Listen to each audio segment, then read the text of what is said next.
Certa vez o Senhor Jesus ele se transfigura para mostrar a alguns dos seus discípulos a sua glória.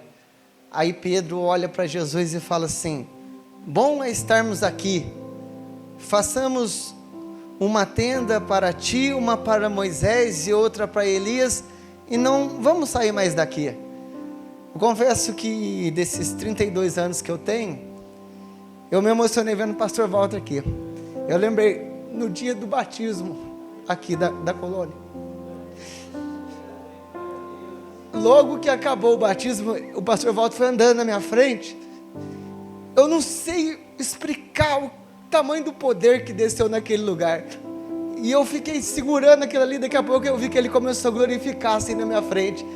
O pastor Walter começou assim: glória a Deus, aleluia, glória a Deus, aleluia. Ele olhou para trás assim para o meu rosto. Ele estava chorando. E eu nem precisou perguntar para ele se ele estava sentindo aquele poder, que foi nítido aquilo. Gente, se tem algo que Deus pode oferecer, é alegria no coração do homem. Sabe, desses 32 anos que eu tenho, eu já fiz viagem, já fui para outro estado, já estive no meio de tudo quanto é pessoa que vocês imaginam. Desde pessoas que tiveram muito dinheiro, desde pessoas que estavam num brejinho, bebendo cachaça. Mas essa gotícula de poder de Deus, que em algum momento Deus manifesta, não tem nada no mundo que compare. Aí eu entendo quando Pedro vê Jesus transfigurando, e falta sabedoria para aquele homem. Ele fala: bom é estarmos aqui.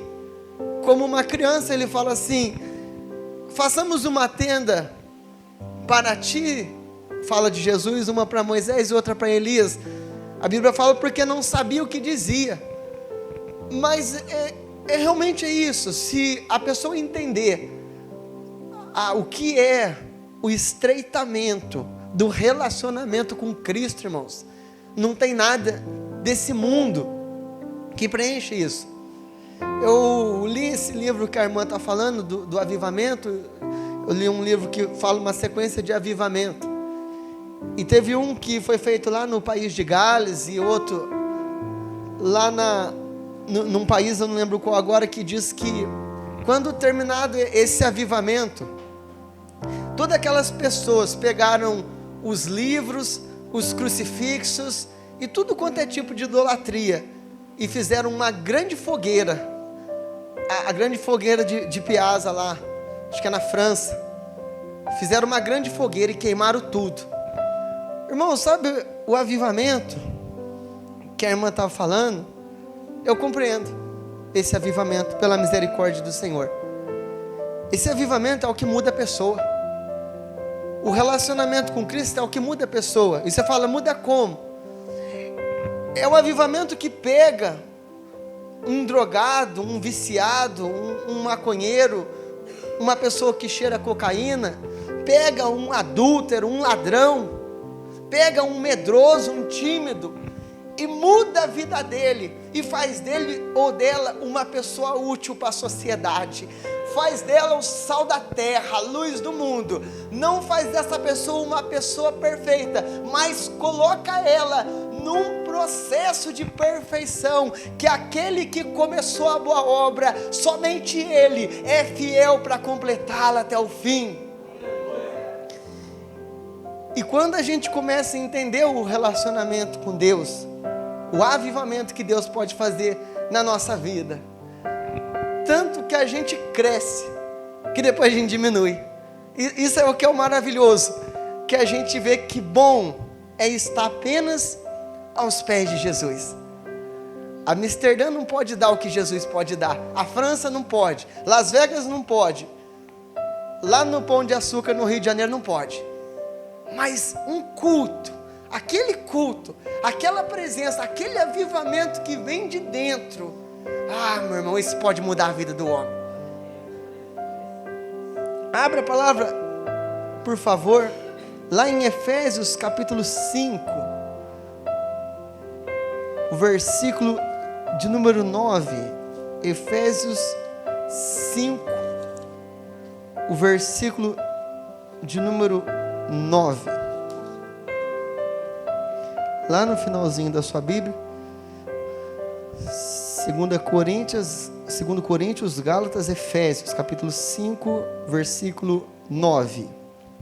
Está escrito assim, pode ficar sentado, está escrito assim: porque o fruto do Espírito está em toda bondade, justiça e verdade. Efésios capítulo 5, versículo 9. Porque o fruto do Espírito, o Espírito com E maiúsculo, está falando do Espírito de Deus, está em toda bondade, justiça e verdade. Lá em Gálatas capítulo 5, versículo 2, fala assim: porque o fruto do Espírito é o amor. Não são os frutos, é o fruto. O fruto do Espírito é o amor. Nós lemos aqui em Efésios, porque o fruto do Espírito está em toda bondade, justiça e verdade. O que eu quero falar um pouco com os irmãos hoje é sobre o tempo e o fruto. Vocês concordam comigo que lá em Eclesiastes fala que há para todas as coisas um tempo determinado por Deus? Não precisa você ser muito espiritual. Os irmãos que trabalham em lavoura ou que trabalham na roça, talvez nem conheciam o Evangelho, mas até uma criança. Eu lembro uma das primeiras atividades que eu fiz, não sei se foi no prézinho ou na primeira série, a professora deu um copinho daquele de tomar café, colocou um algodão e deu um feijão. A gente colocou ali. Aí passou uns dias, você ia olhar lá, o feijão estava nascendo. Não é assim? E quem trabalhou na lavoura sabe que até o mais ímpio que você conhece, o mais adúltero que você conhece, se ele for um fazendeiro ou se ele for um trabalhador braçal, ele sabe que tem uma plantação de cana, uma plantação de arroz.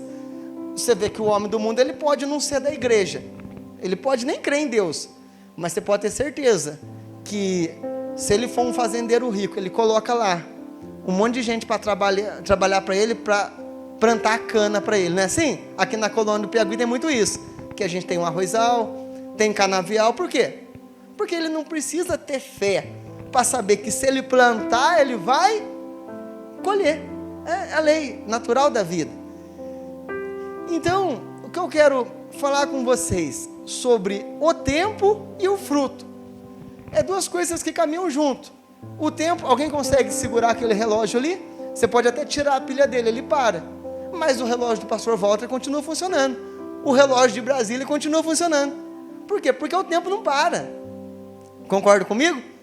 E a Bíblia fala assim: Deus não nos deixa escarnecer.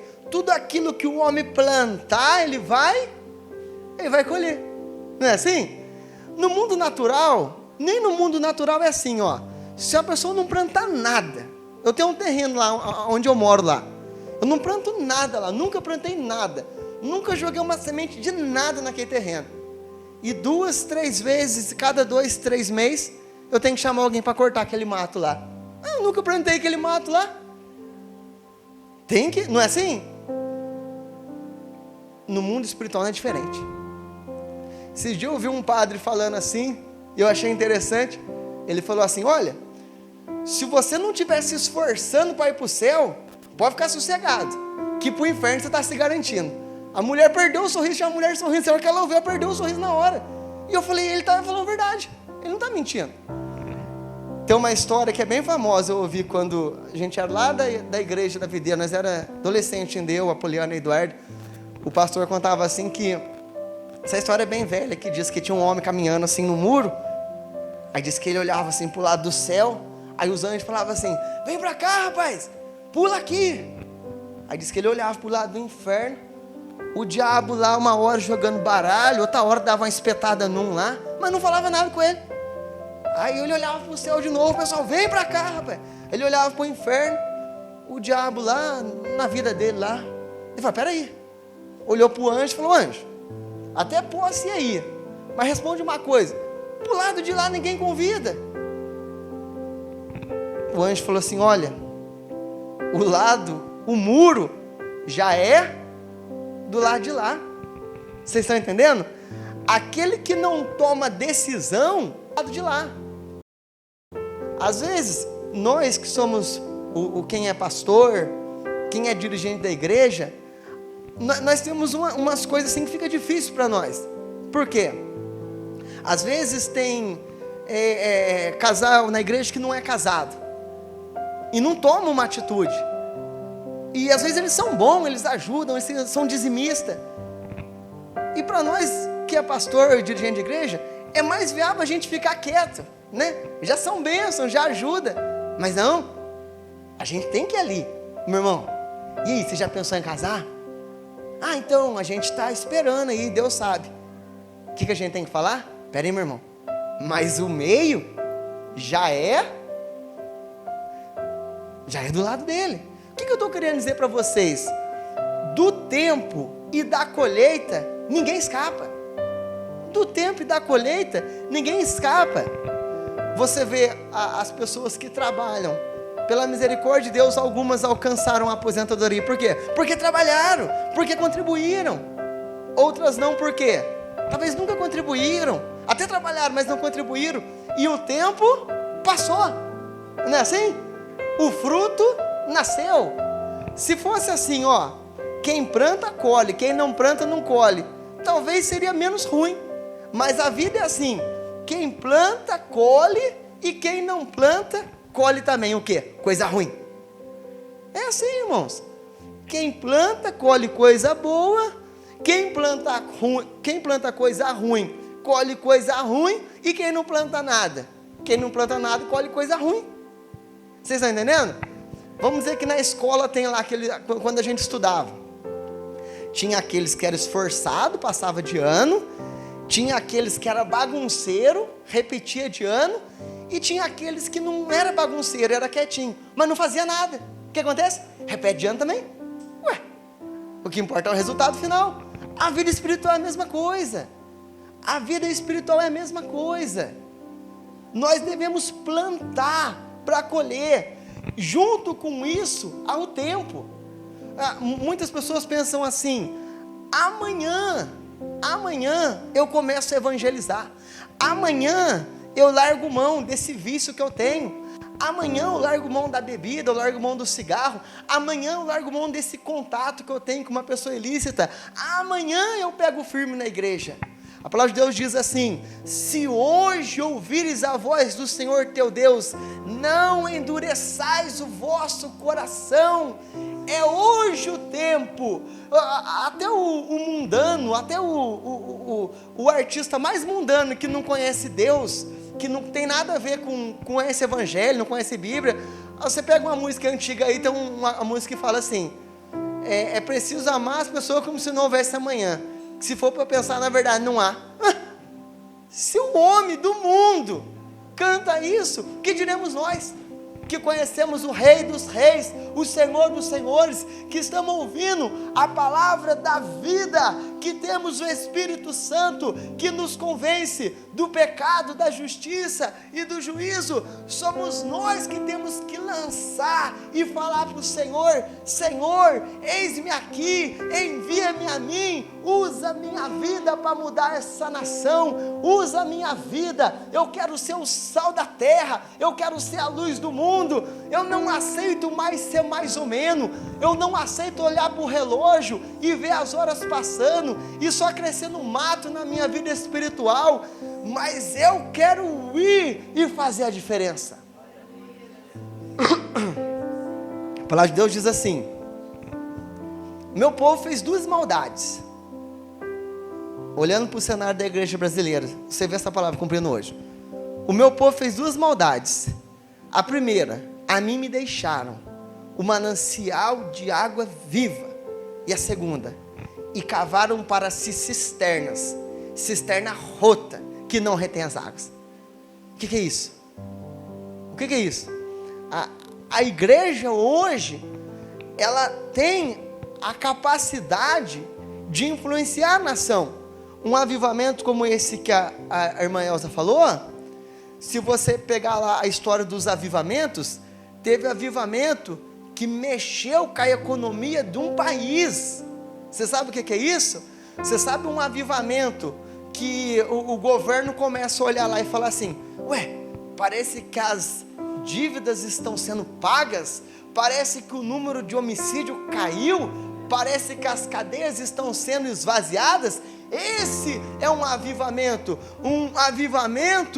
que o jovem, ele olha e fala: sou eu o próximo profeta, sou eu o próximo evangelista, sou eu o próximo homem de Deus, aquele que os nossos jovens chegam e falam assim para os mais velhos: olha, ô pastor, pode ficar na sua casa, porque vou eu pregar, vou eu às roças, vou eu aos campos, tudo isso que o Senhor fez, que Deus abençoe, mas agora é eu que vou. Não um avivamento que eu olho, às vezes os pastores se torcendo, às vezes com a pressão alta, ferimento no braço, doente, passa mal o dia inteiro e vai para o culto de noite. Por quê? Porque não tem um jovem que fala assim: eis-me aqui, envia-me a mim. Não tem. Então vai lá, os pastores que já estão aposentados, os pastores que, lógico que enquanto nesse corpo nós adoecemos, e eles têm que ir lá cumprir a missão do jovem. E o jovem tem que ir lá conversar com ele que está dando problema. Você acha que eu estou falando bobeira? Você já ouviu falar sobre Estevão? Se você acha que ser jovem é um ato de desfrutar, já ouviu falar de José? Já ouviu falar de Daniel? Mas Estevão era um diácono. Você sabe o que é um diácono?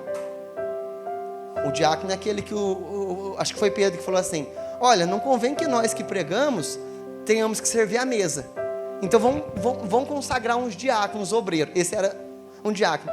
A Bíblia fala assim: sinais e prodígios eram feitos pela mão de Estevão. Sinais e prodígios. Um jovem. José salva toda a sua família por causa da sua fidelidade. Daniel propôs no seu coração não se contaminar com a porção do manjar do rei. Não. Irmãos, o tempo e o fruto. Deus não nos deixa escarnecer.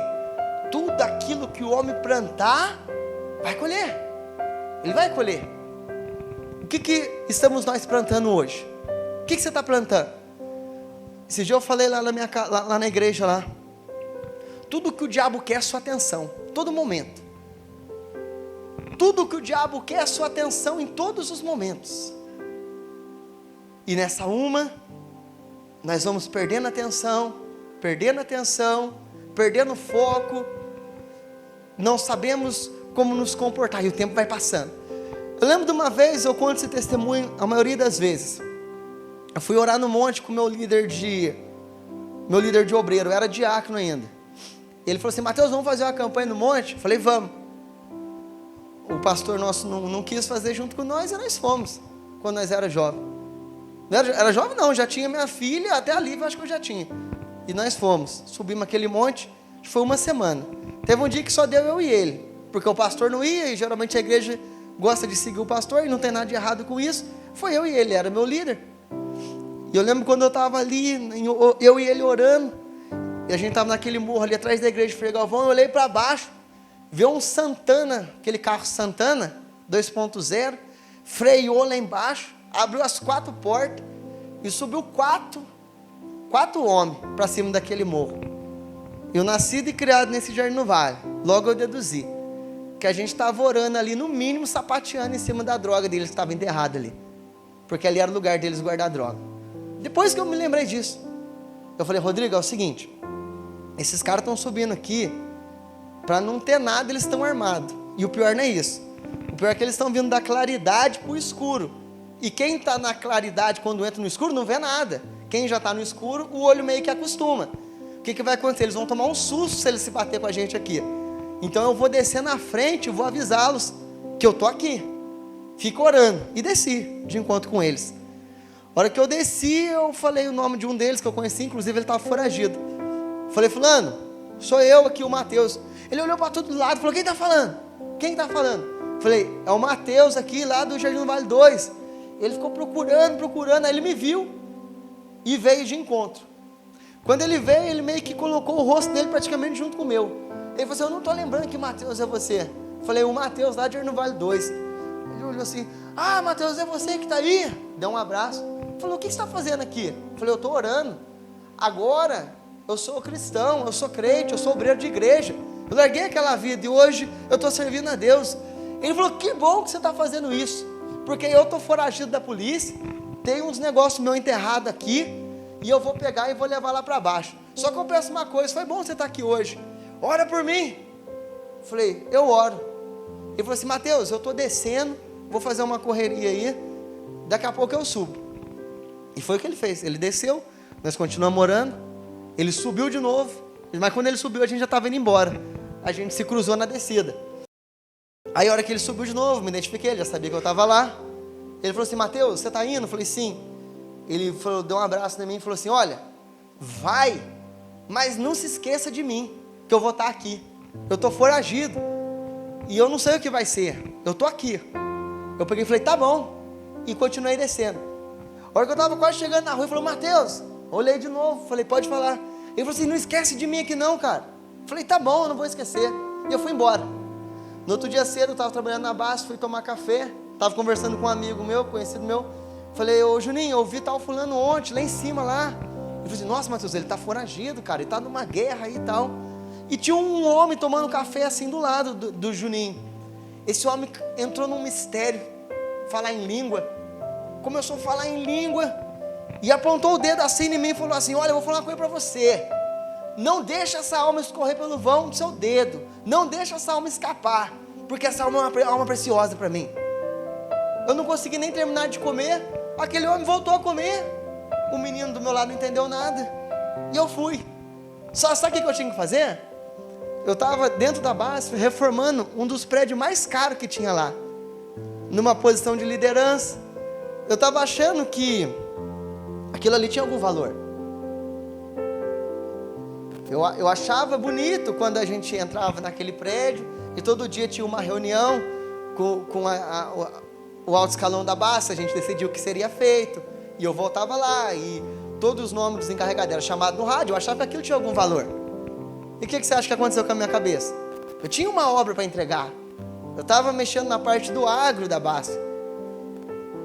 Passou alguns dias, eu estou rolando, acho que o Facebook, eu não sei. Aí eu olhei assim, ó: descanse em paz, fulano. Ele tomou 2 tiros no peito e morreu. E aí? A obra de lá acabou. Desde quando eu saí de lá e fiquei parado na rua, deu quase 3 anos, falo parado assim, de voltar para uma empresa, tanto de vezes que eu pedi para eles: olha, me deixe voltar, eles nem responderam. Agora, sabe o valor daquela alma? Ela valia mais do que o mundo inteiro.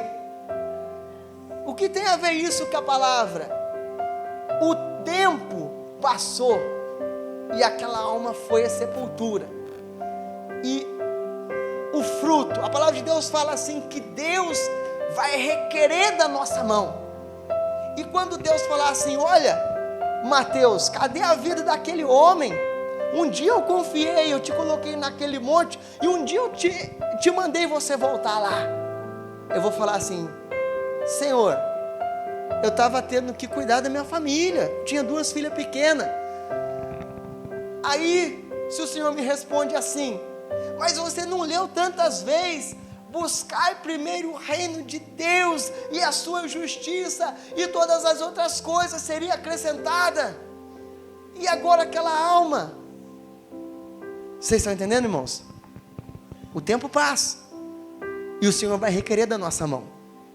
Eu costumo falar assim, que quem está na igreja não tem problema. Aí você fala: como que você pode falar uma coisa dessa, que a gente não tem problema? Tá, a gente sabe que a gente não tem problema. Você acha que você tem problema, né? Sabe quando você vê que você não tem problema? Quando você passa na rua de noite e vê alguém dormindo na rua. Aí você fala: até que o meu problema não é tão ruim, não é assim? Você amanhece mal, mas quando você passa e vê uma pessoa que está cega, você fala: até que eu não estou tão ruim, pelo menos eu enxergo, não é assim? E por que a gente não tem problema? Nós éramos inimigo de Deus, passamos a ser amigo. nós estávamos mortos, hoje nós estamos vivos. Nós estávamos indo para o inferno, e hoje nós estamos indo para o céu. Qual o problema que você tem? Você pode ter um capricho de ter um carro melhor ou pior, uma casa melhor ou pior, ou usar um sapato melhor ou pior, mas você não tem problema. O seu problema foi resolvido lá na cruz do Calvário, quando Jesus disse: está consumado. Eu acho interessante que as pessoas ímpias são muito precisas em falar assim. O ímpio, para tudo tem um jeito de resolver. Eles não estão errados. Aí eles colocam uma vírgula e falam assim: só para a morte que não. É que eles não são cristãos. Se você seguir o raciocínio do ímpio, que tem gente que nem o raciocínio do ímpio não consegue seguir. Tem cristão que não consegue pensar nem igual o ímpio. O ímpio fala assim: para tudo tem jeito. Tem cristão que já fala: não, tem coisa que não tem jeito. Tem. Se o ímpio fala que tem, para tudo tem jeito. Eu concordo com eles. Mas quando eles falam assim: só para a morte que não tem jeito, eu lembro de Jesus falando: ó morte, onde está a tua vitória? Ó morte, onde está o teu aguilhão?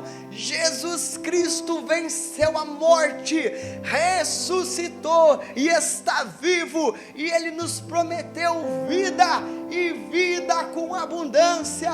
Aleluia, glória a Deus. Que nós possamos parar de olhar esses problemas. Nós não temos problema, é mentira do diabo. Você tem Jesus, você tem a Cristo. Levanta a tua cabeça, vai ao campo. A palavra de Deus disse que são poucos os obreiros e grande é a seara. Está no momento de pessoas levantar as mãos e falar: eis-me aqui, Senhor, envia-me aos montes, aos perdidos. Seja eu, boca de Deus, lá na escola, lá na empresa, no meu bairro, aonde eu estiver trabalhando e estudando. Seja eu o sal da terra, a luz do mundo, para a honra e para a glória do nome de Jesus Cristo.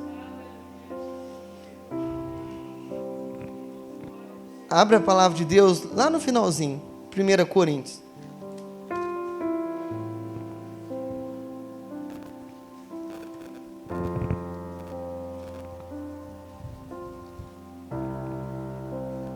Primeira Coríntios capítulo 13.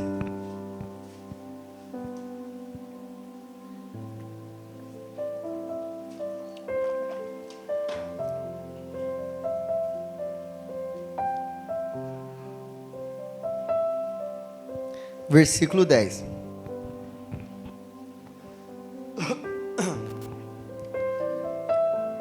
Mas quando vier o que é perfeito, então o que o é em parte será aniquilado. Quando eu era menino, falava como menino, sentia como menino, discorria como menino, mas logo cheguei a ser homem. Acabei com as coisas de menino. 1 Coríntios 13, versículo 10. Mas quando vier o que é perfeito, então o que o é em parte será aniquilado. Quando eu era menino, versículo 11, falava como menino, sentia como menino, discorria como menino, mas logo que cheguei a ser homem, acabei com as coisas de menino. Irmãos, está na hora de acabar com as coisas de menino. A palavra de Deus fala assim: ó, desperta tu que dormes, levanta dentre os mortos, e Cristo te esclarecerá. É momento de nós falarmos: Senhor, eu me converto hoje. É hoje que eu começo a fazer a diferença. É hoje que eu começo a parar de dar dor de cabeça para o meu pastor, para o dirigente da igreja, para a minha família. É hoje que eu vou ser um cooperador de Cristo. É hoje, Senhor, que eu vou ser um ajudador. Eu vou somar, eu vou fazer a diferença. É hoje, meu Deus, que ao invés de trazer problemas, eu começo a trazer soluções. Fruto do Espírito é o amor. Amor. A igreja precisa de amor. o homem e mulher de Deus tem que andar em amor. O amor tudo sofre, tudo crê, tudo espera, tudo suporta. O amor nunca falha. Hebreus capítulo 12 fala assim: pelo que tendo recebido um reino que não pode ser abalado, retenhamos a graça pela qual sirvamos a Deus agradavelmente, com reverência, porque o nosso Deus é um fogo consumidor. Ele é um fogo consumidor. Retém a graça, pela graça sois salvos. Isso não vem de vós, é dom de Deus, para que ninguém se glorie. A graça nos perdoa de todos os pecados. Hoje nós podemos sorrir. Por quê? Porque pela graça somos salvos. Mas não pense que essa graça que foi dada a você foi dado de graça a Cristo. Não. A palavra de Deus fala assim em Isaías: ao Senhor agradou moê-lo. Você sabe que está falando isso? A Deus agradou moer Jesus Cristo para que você fosse salvo. Você quer que eu faça um negócio mais simples para você entender? Você gosta de tomar caldo de cana? Sai lá o caldo de cana, vai tomar caldo de cana sem ter um lugar para você passar. Você fica lá mordendo aquele negócio. Foi isso que Deus fez com Jesus. Moeu. Ao Senhor agradou moê-lo, para que você tomasse da graça de Deus. É por isso que a palavra de Deus fala assim: o meu povo fez duas maldades. Qual que é a primeira? A mim me deixaram e cavaram para si cisternas rotas que não retêm água. Por quê? Não bebem da fonte da água da vida, que é Jesus. Cisternas rotas. Se contentam com o quê? Com uma coisinha ali, uma aqui, uma acolá. Se contenta. Não é a paz de Jesus. Não é aquilo que eu senti. É como se eu voltasse para o mundo hoje e em certo momento eu estivesse bêbado, drogado, com outras mulheres, e eu falasse assim: olha, não é aquilo que eu senti com o pastor Walter aquele dia, naquela piscina, naquele batismo, mas dá para me contentar. Vocês estão entendendo a explicação? Fazendo alusão uma coisa com a outra? Não. Eu penso para mim que o céu, aquele reslumbre que eu senti com o pastor Walter dentro daquela piscina, naquele dia do batismo, eu acredito que lá isso vai ser contínuo. Todo momento eu vou sentir aquilo. Moisés falou: Senhor, mostra-me a tua glória. O Senhor falou: Moisés, se você ver a minha glória, você vai morrer. Eu vou passar lá na fenda da pilastra, e você vai me ver pelas costas quando eu estiver passando. E Moisés viu o Senhor passando lá, um relance da glória de Deus. Mas nós acabamos de ler aqui, versículo 12: porque agora vemos por espelho e enigma, mas então veremos face a face. Você pode dizer glória a Deus? Agora conheço em parte, mas então conhecerei como também sou conhecido. A palavra de Deus diz que o Senhor vai falar: vinde, benditos do meu Pai, porque preparei para vós o reino eterno. Porque tive fome, deixe-me de comer, tive sede, deixe-me de beber, era estrangeiro e hospedaste-me, estava nu e vestiste-me, estava na prisão e foste ver-me. Ah, meus irmãos, a obra e a fé, elas andam juntas. Então aquele que tem fé, aquele que é agraciado por Deus, aquele que tem o Espírito Santo, esse vai produzir bons frutos.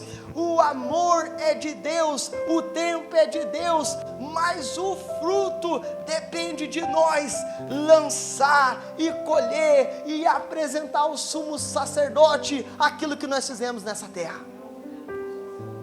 Você ouviu a palavra de Deus? Eu sempre saio com esse alerta.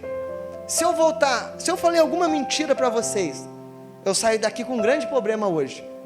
Se eu falei a verdade e vocês saírem daqui e esquecer, vocês têm um grande problema. Eu sempre arrumo um jeito de não me comprometer espiritualmente com o Senhor, uma vez que eu falo a verdade.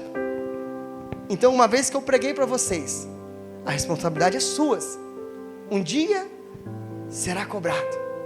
o meu, de ensinar a verdade, como de vários pastores que não estão ensinando, vão ser cobrados. E o das ovelhas que ouviram a verdade e não praticaram, você escolhe. Daqui a pouco vai acabar o culto, você escolhe, você vai pegar seu celular, vai rolar para baixo o Facebook, você escolhe. Se amanhã no seu serviço, você vai se comportar da mesma maneira, é você que escolhe se você muda ou não, mas há um registro, ao qual todos irão comparecer diante do tribunal de Cristo, todos. Fica de pé em nome de Jesus.